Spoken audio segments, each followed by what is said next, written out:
Hi, I'm Pete McCabe. Today's blog post is a video. It's on the subject of scripting counts, which I wrote about in Scripting Magic. The basic idea is to take the theatrical principles of blocking and try to apply them to false counts in close-up card magic. And since it's based on movement, I think that the video is probably the best way to see how it really works and how you do it.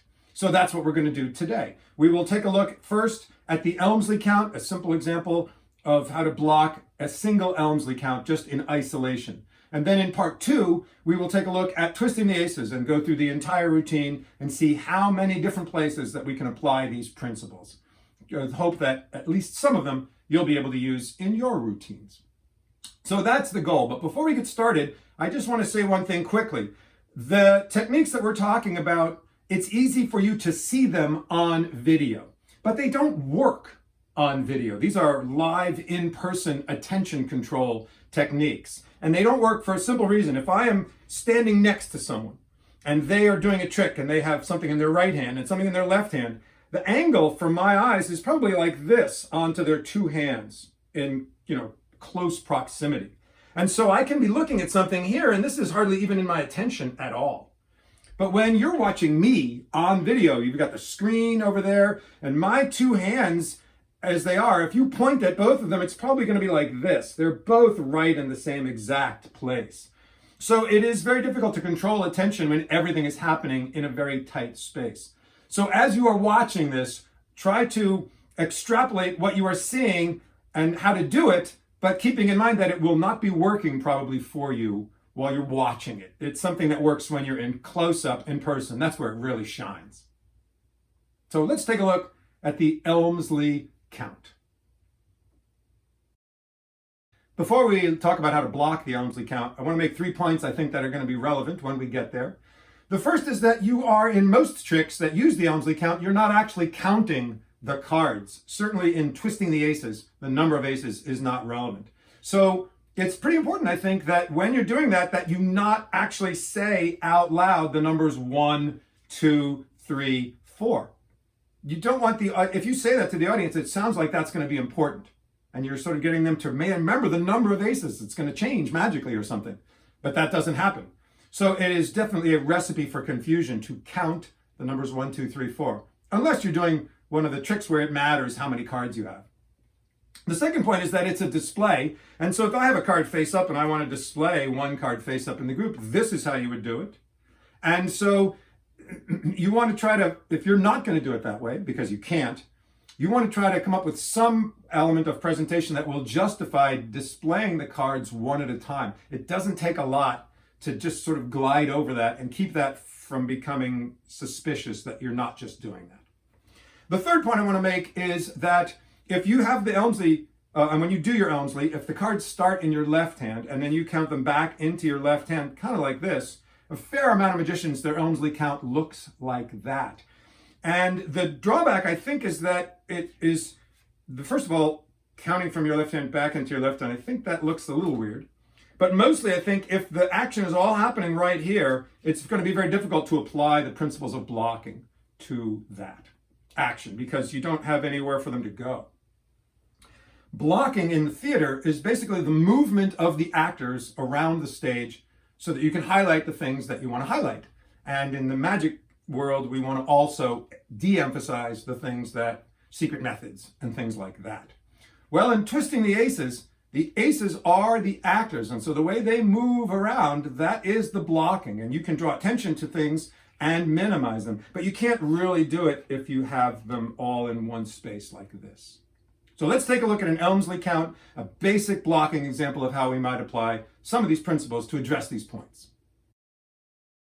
Okay, let's take a look at let's see how we might apply some of these principles to a standard Elmsley Count. I have 4 aces, one of them is face up. I want to display the cards and hide that. My goal is to provide 2 things. First, I want to normalize, motivate the displaying action one at a time. And I also want to make that display action one that happens in 2 different places. I want there to be a display area where the cards are being displayed. But I also want there to be sort of an off-deck area, off-stage area, let's say, on deck maybe, where I'm holding the cards prior to them being displayed. So here's one way I might do it. These cards, by the way, I don't know if you know about this, but these cards are marked with a very unusual system. It's based on squinting your eyes. This one, I think that's the diamonds. That must be the ace of diamonds. So they're marked like that. And if you can see that, you can tell which card is which. This one is the ace of hearts, I think. That's that one. And that one is ace of spades. And then that is the ace of clubs.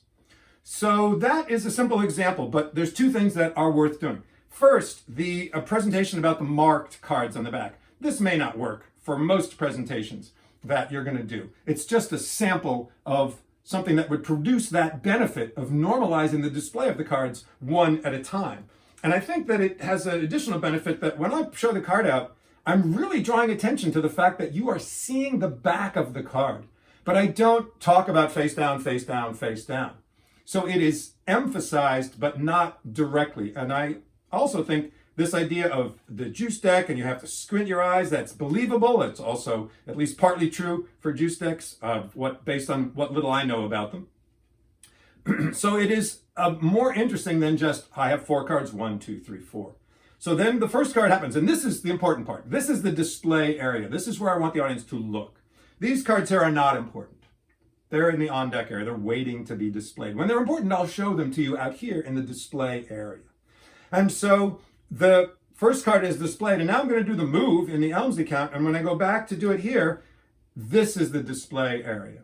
So one of the benefits we get is that the movement happens in the off-deck area, or the off-stage area. The display, and then the move happens off-stage, and then the display again. So that provides cover. So and there's one other additional thing you can do. When I display the first card, it's marked, and then I look at the spectators. Could you read the mark? And so they're naturally going to look up at me. While they're doing that, I'm going to do the next take. And now my attention goes back, and there's the second card, and I look, and could you read that one? Yeah, they're hard to read, and then I do the things. I know this is very difficult. I can't even hardly read them myself. And so my eyes go from the display area to their face, back and forth. And I want their eyes to go from the display area to my face, back and forth. And I don't want either of us to ever look over here for more than a brief glance, and if I could help it, not at all. So that is not necessarily the way I'm proposing that you should do your Elmsley Count. This presentation of the marked cards, again, is probably not going to work in a Twisting the Aces routine, where you have to do the same count multiple times. That's something you can only really explain once. But it, I think, shows what you can do. You'll find one that works with your presentation that motivates the displaying of the cards one at a time. And then to set the display area separate from the off-stage area, the waiting area, so that the spectator attention is here, and this is the only time they're really paying close attention to it. This is the stuff that doesn't matter. Okay, in part 2, we will take a look at Twisting the Aces, go through the entire routine, and see how many of these basic points that we've just discussed can we apply to that routine to make it just a little bit better. I'll see you then.